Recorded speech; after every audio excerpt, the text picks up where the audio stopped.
এখন জ্যোতি দেওয়ান তোমার কাছে আমার একটু জানা দরকার। বীর্য এমন একটা বিষয় যে বীর্যর কথা যে কইছ, এই বীর্য সাদাও না লালও না, এটারে কিতা করলে সাদা হয় তুমি একটু কইছো।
Irak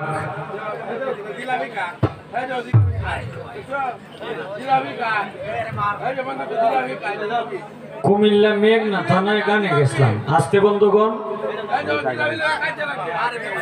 কুমিল্লা মেঘনা থানায় গানে গেছিলাম। তো অনেকজন মেয়ে শিল্পীর লেগে গান হয়েছিল, শিল্পীর নাম কইতাম না।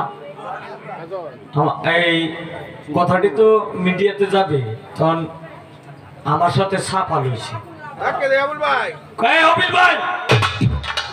আপনি আমার চিনেন? আমি 60টা ভালা জানি, ডাইরেক্ট কইতেছে, কয় আমি 60টা ভালা জানি। এখন আমি তো বেকল সেজে কি রে, আজকে আমার গানের জীবনে আমার 26 বছর গানের বয়স, কিন্তু আজ পর্যন্ত 60টা ভালার নামই আমি জানি না। আর হে কয় যে আমি 60টা ভালা জানি। আমি আর কিতা কইয়া, তখন আমি কইছি যে ঠিক আছে, আমি তোমার কাছে আমি সারেন্ডার করলাম। আমি তখন আমি যে ভালাটির নাম জানি আমি কইছি যে নবদ বেলায়, হাসর কিয়ামত, নূর সৃষ্টি, আদম সৃষ্টি, কুরুক্ষেত্র, হাসর মাঠ কারবালা, দেহতত্ত্ব, আদম তত্ত্ব, সংসার তত্ত্ব, সৃষ্টি তত্ত্ব, হিন্দুয়ানি মুসলমানি, জীব তত্ত্ব, পরম তত্ত্ব, এগুলি আমি কইছি। নারী পুরুষ, এই শরীয়ত মারফত, নবুয়ত বেলায়াত, গুরু শিষ্য, গুরু ভক্ত, এইবার আমি 15-20টার নাম কইছি, 20টার নাম আমি কইছি, যে আর 40টার নাম তুমি কয়ে দাও, আমি তোমার কাছে আমি সারেন্ডার করলাম। তো আর বাবু কোনো উত্তর দিতে হয় না।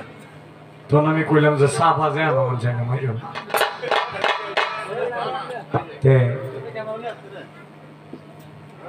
যদি গানরাও কই, তুমি যে কইলা যে 32টা দাঁতে আরবিতে নাম আছে 32টা, আমি জানি উহুদের যুদ্ধে রাসূল সাল্লাল্লাহু আলাইহি সাল্লামের জীবনে 27টা যুদ্ধের মধ্যে অংশগ্রহণ করেছিল। কোনটার মধ্যে জয় হয়েছে, কোনটার মধ্যে পরাজয় হয়েছে। এটা মালিকের একটা ইশারা। এটা তো কোনো অস্বীকার করার মতো নাই, কোনো কিছু নাই। তবে উহুদের যুদ্ধের সময় 2টা দন্ত মোবারক শহীদ হয়েছিল, এইটাও আল্লাহর ইশারায়। একটা নাম হইল সামিউল্লাহ, আর একটা নাম হইল সামিসুলবা। এই যে 2টা দাঁত, 2টা দন্ত মোবারক শহীদ হইছে, এই দুইটা দাঁতের নাম আমি আরবি ভাষায় আমি কয়ে দিলাম। এখন আমি তোমার কাছে আমি সারেন্ডার করলাম। আর 30টা দাঁতের আরবি নাম তুমি একটু কইছে। আর নাহলে সাফাটা যে মারছো, এই সাফাটা মারার জবাব দিই আজকে না করে তুমি মঞ্চ থেকে যাই যাচ্ছ না। আন্তাজি নাম কোয়েলবা, হাদিস আছে, দলিল আছে, কোরআন আছে, সাবধান সোশ্যাল মিডিয়া আছে। এখন কিন্তু নেট চাপ দিলেই, নেটে চার্জ দিলে কিন্তু সব কিছু ভাইরাল। দুইটার নাম আমি কয়ে দিলাম, আর 30টা নাম তুমি কইবা। তোমার কাছ থেকে আমি জানিয়ে নিলাম, সমস্যা তো নাই নাকি? একজনে আমি একটা কিছু জানি না, তো তার কাছ থেকে যদি আমি জানিয়ে নেই, এলে কি আমার মান সম্মান কমে যাইব? আমার মান সম্মান আরো বাড়বো। আর 30টা নাম তুমি কইয়া দিবে, আজকে কয়ে কিন্তু যাই দিব। আপনারা কি বলেন? আর আমার কথা রইল,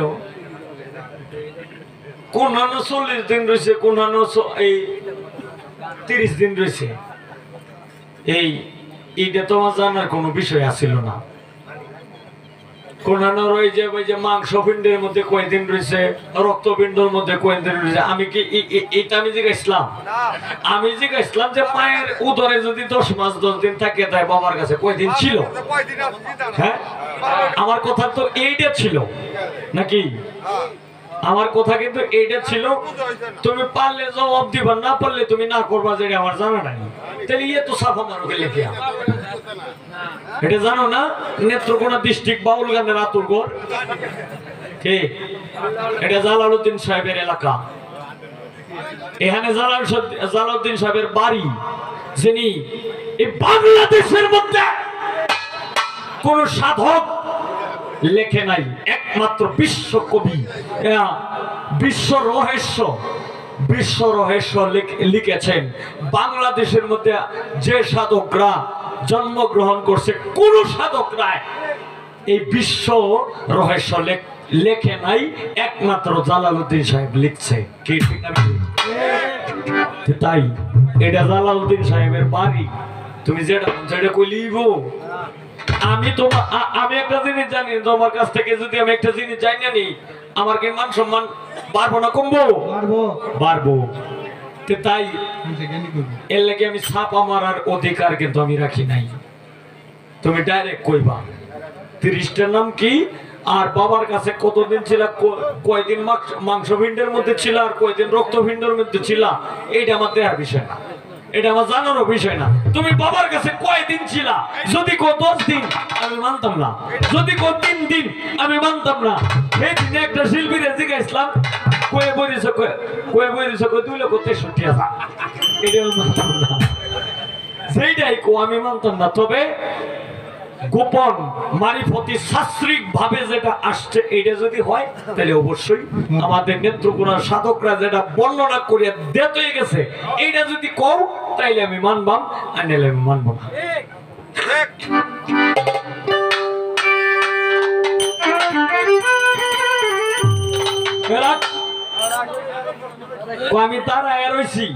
আমি তারাইছি এটা কের মাধ্যমে, কের উপরে, এটা প্রাণবায়ুর মাধ্যমে।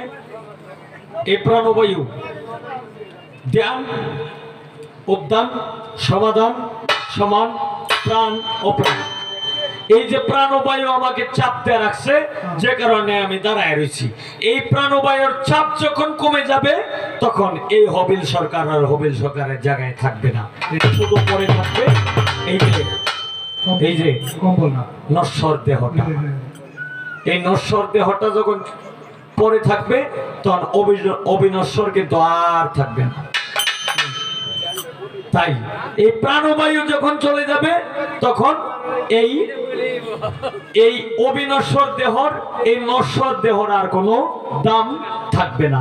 যখন প্রাণবায়ু যতক্ষণ পর্যন্ত চাপতে রাখবে, ততক্ষণ পর্যন্ত আমি হবিল সরকার আছি, আর তুমি জ্যোতি সরকার আছো। যাও, কই দিলাম।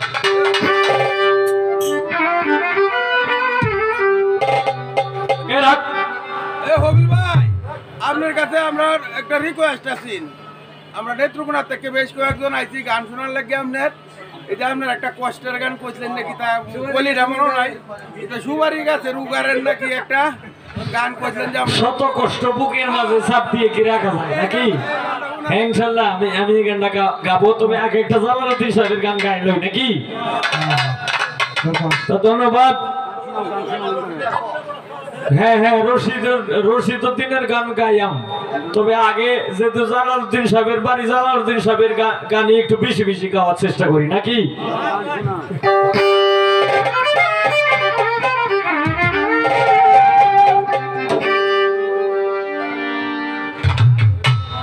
আচ্ছা, চন্দ্র মানে কি বোঝায়? চন্দ্র মানে গোল। এখন এটা রং কি সোফিয়ান ক? এটা রং কি? সাদা। সাদা, বাহ। আর সূর্য মানে? সূর্যের রং কি? লাল।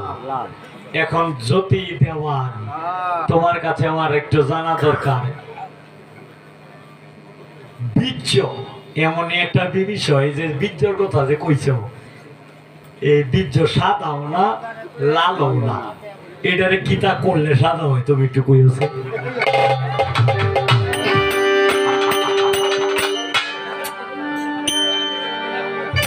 আজ কইলে বাউল গান শিখায়, আমরা এলে বাউল গান শিখে যাই, দুইটা দেখতে হইব।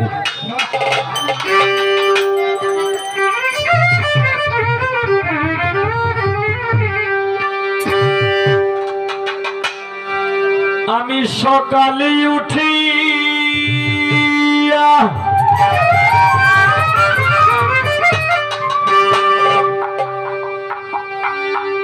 আমি 32টাতে আয়াত কইছি, এই আয়াতটা সঠিক বলছি, এইটাও সে বলছে। এই আয়াতটা কোন জায়গায় গেলে পাইব? ব্যাগটাই যদি আমার কোন লাগে তাহলে তুমি কোনটা খুঁজবা? কি আমি আয়াতটা যেটা বলছি এইটা যেহেতু তুমি ঠিক কইতাছো, এখন তুমি এই আয়াতটা কোন জায়গায় পাইবা ব্যাগটা যদি আমি কইয়া দিই তাহলে তোমার জায়গায় লিখিয়া, তাহলে আমি একলা একলা কইতাম এটি তো ভালো আছি নাকি? আসিলাম ছুটিয়া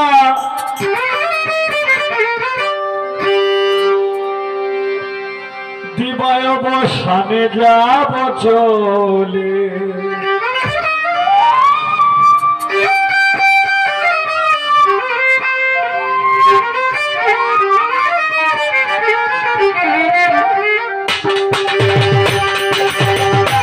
সকালে উঠিয়া আসিলাম ছুটিয়া দিবায় অবসানে যাব চলে। সকালে উঠিয়া আসিলাম ছুটিয়া দিবায় অবসানে যাব চলে, সকালে উঠিয়া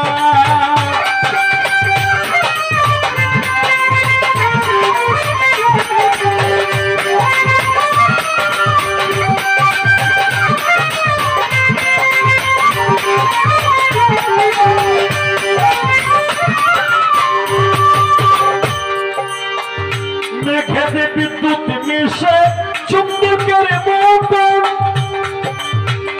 আকাশ পানি করে জমিকে রষ্ট নিক্ষেপণ,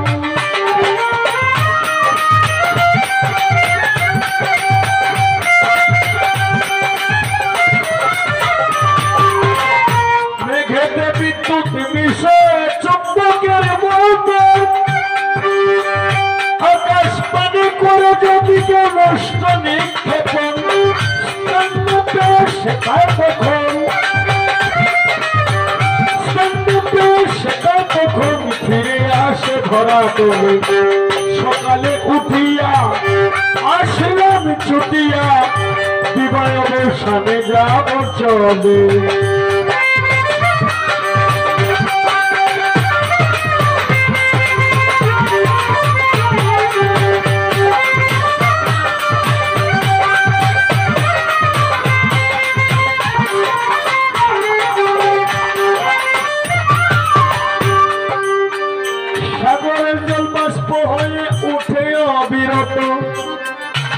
পাহাড় পেয়ে নদী পেয়ে তাতেই পরিণত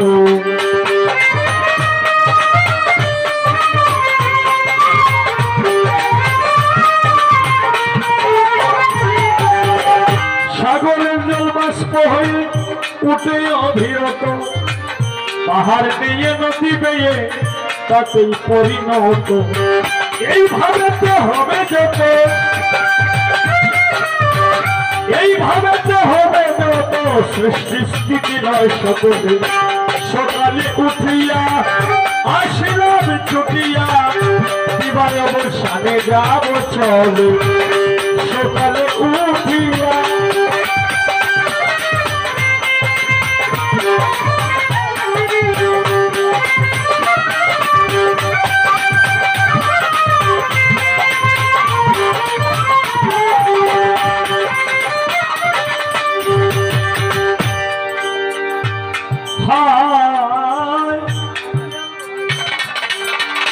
ভালো মন্দ দুষ্গুণ আদারে ধরায় ভজঙ্গ অমৃত পেয়ে ঘর ঢেলে যায়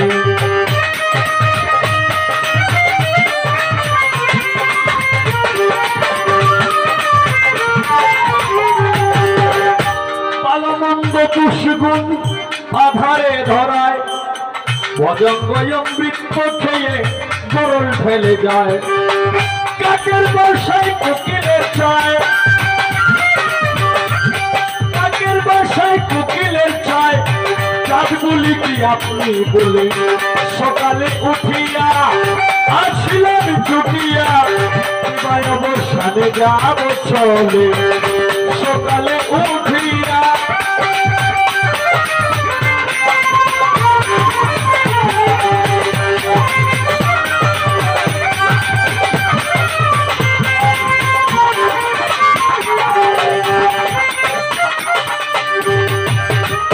যার যেমন মনে ধরে বলো এবারে পিছর ভয়ে কি জ্বালা উঠে সংসারে